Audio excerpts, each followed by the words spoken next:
आज हम बात करने वाले हैं भारत के दूसरे प्रधानमंत्री लाल बहादुर शास्त्री जी के बारे में। लाल बहादुर शास्त्री, जिन्होंने जय जवान जय किसान का नारा दिया था। इस नारे का मतलब है किसान और जवान दोनों ही भारत देश के योद्धा हैं।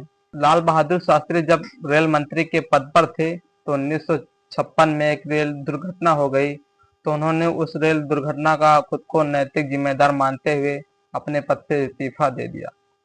उस वक्त जब ये प्रधानमंत्री बने लाल बहादुर शास्त्री जी, तब देश में अनाज की कमी थी। वो अमेरिका से गेहूं आयात करते थे, तो और साथ में उस समय जो है पाकिस्तान और भारत के बीच युद्ध चल रहा था।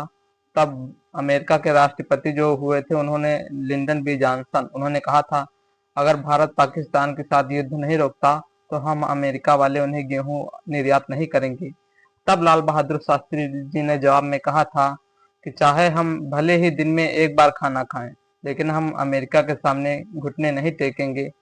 फिर उन्होंने अपने परिवार और देशवासियों से आग्रह किया कि वो दिन में एक बार भोजन ना करें, सप्ताह में एक दिन। तब लाल बहादुर शास्त्री जी की प्रतिज्ञा का पालन करते हुए लोगों ने एक दिन में का उपवास रखना चालू किया, हफ्ते में एक दिन। और बात यहाँ तक पहुंच गई कि हफ्ते में एक दिन होटल भी बंद होने लगे। लाल बहादुर शास्त्री के योगदान और देश प्रेम को ये भारत देश हमेशा याद रखेगा। आइए जानते हैं लाल बहादुर शास्त्री जी के देश प्रेम के बारे में। नमस्कार दोस्तों, सत श्री अकाल, आदाब। मेरा नाम है जय कुमार। मैं स्वागत करता हूं आप सबका अपने चैनल सचमुच जानकारी में। लाल बहादुर शास्त्री, जिनका जन्म 2 अक्टूबर 1904 को उत्तर प्रदेश के वाराणसी से 7 मील दूर रेलवे टाउन के मुगलसराय में हुआ था। लाल बहादुर शास्त्री, जिनका बचपन का नाम था लाल बहादुर श्रीवास्तव और उनके पिता का नाम था शरत श्रीवास्तव। लाल बहादुर शास्त्री के पिता शरत श्रीवास्तव एक स्कूल के अध्यापक थे, और जब लाल बहादुर शास्त्री की उम्र मात्र 1.5 वर्ष की थी, तब उनके पिता शरत श्रीवास्तव का निधन हो गया। तब उनकी माँ अपने 2 संतानों के साथ मायके चली गई। लाल बहादुर शास्त्री और उनकी बहन को लेकर वो मायके में रहने लगी। लाल बहादुर शास्त्री ने अपनी शुरुआती पढ़ाई वहीं वाराणसी से पूरी की। फिर उन्होंने स्नातक करने के लिए काशी विद्यापीठ से स्नातक किया, वहां उन्हें शास्त्री की उपाधि मिली। तब उनका नाम लाल बहादुर श्रीवास्तव से लाल बहादुर शास्त्री हो गया।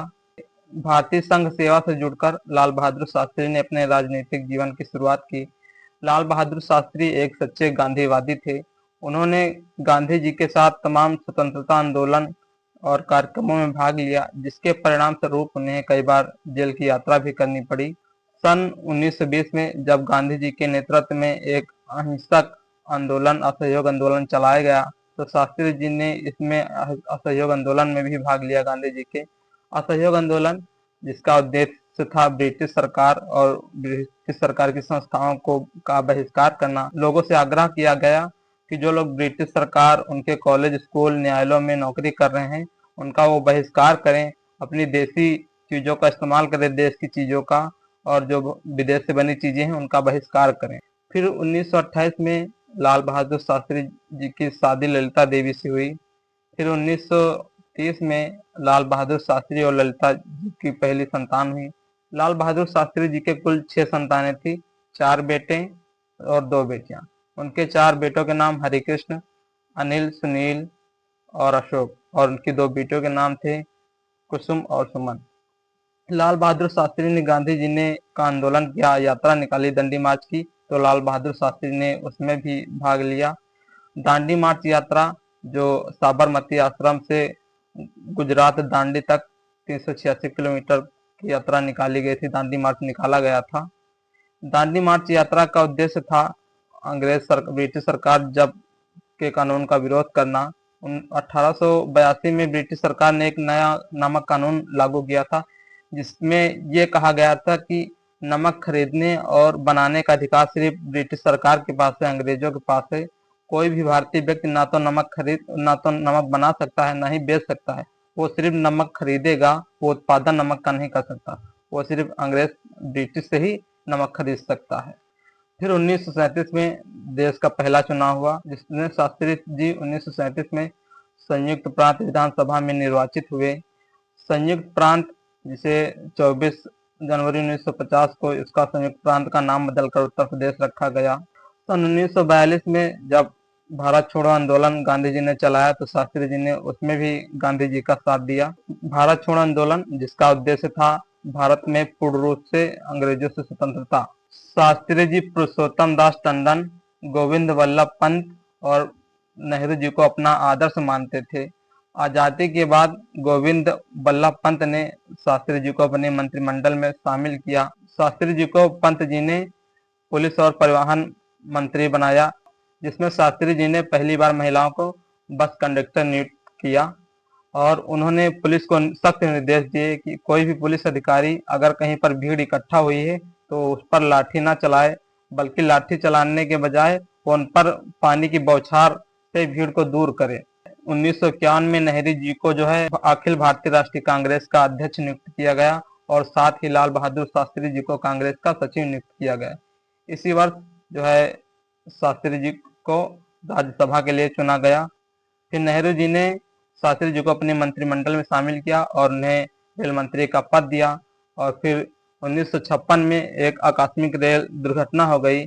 इस रेल दुर्घटना का अपने आप को जिम्मेदार मानते हुए शास्त्री जी ने अपने पद से इस्तीफा दे दिया। 1961 में फिर जो है नेहरू जी ने उनको शामिल किया शास्त्री जी को अपने मंत्रिमंडल में।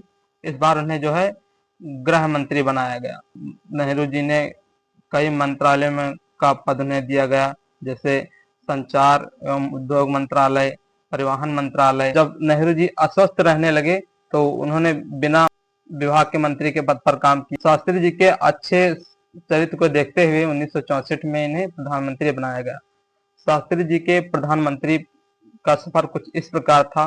जब नेहरू जी अपने अंतिम प्रधानमंत्री काल के वर्षों में बीमार चल रहे थे तो लोगों को यह लग रहा था कि नेहरू जी के बाद भारत का क्या होगा, लगता है भारत की राजनीति पूरी तरह से ठप हो जाएगी। और जब 1964 को लाल नेहरू जी का निधन हो जाता है तो अब तो विदेशों में भी चर्चा होने लगी कि अब तो जो है भारतीय राजनीति पर प्रतिकूल प्रभाव पड़ेगा और ये पूरी तरह से समाप्त हो जाएगी, ध्वस्त हो जाएगी राजनीति। जब नेहरू जी का निधन हुआ तो पार्टी के भीतर प्रधानमंत्री बनने के लिए कलह मचने लगी। खैर ये कलह कुछ इस प्रकार से नहीं मची कि देश में विघटन पैदा हो, पार्टी में विघटन पैदा हो, सब शांति से निपट गया।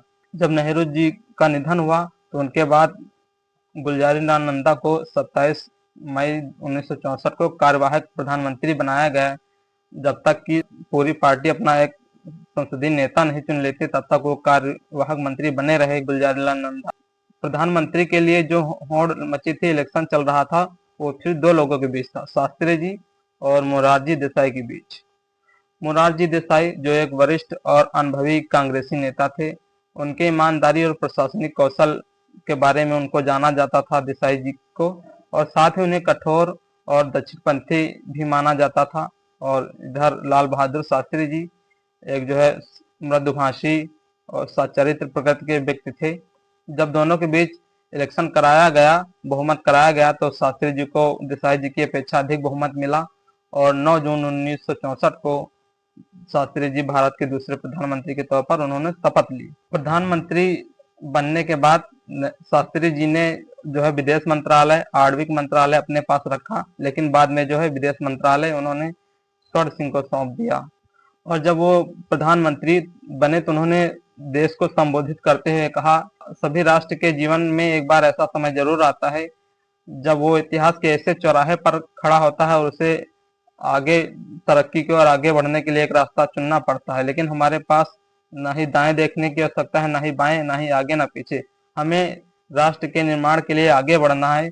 अपने पड़ोसी जो देश राष्ट्र हैं उनसे जो है शांति और मित्रता का व्यवहार बनाकर रखना है। शास्त्री जी एक सच्चे धर्मनिरपेक्षवादी व्यक्ति थे, इसलिए उन्होंने कहा कि हमारे देश में हिंदू, मुस्लिम, सिख, ईसाई सब एक साथ रहते हैं। यहाँ मंदिर, मस्जिद, गुरुद्वारा सब हैं। पारसी जात के लोग भी, धर्म के लोग भी हैं। यहाँ कई धर्मों के लोग हैं। जबकि पाकिस्तान खुद को एक इस्लामिक देश घोषित कर चुका है, उसने धर्म को एक राजनीतिक कारक के रूप में इस्तेमाल किया है।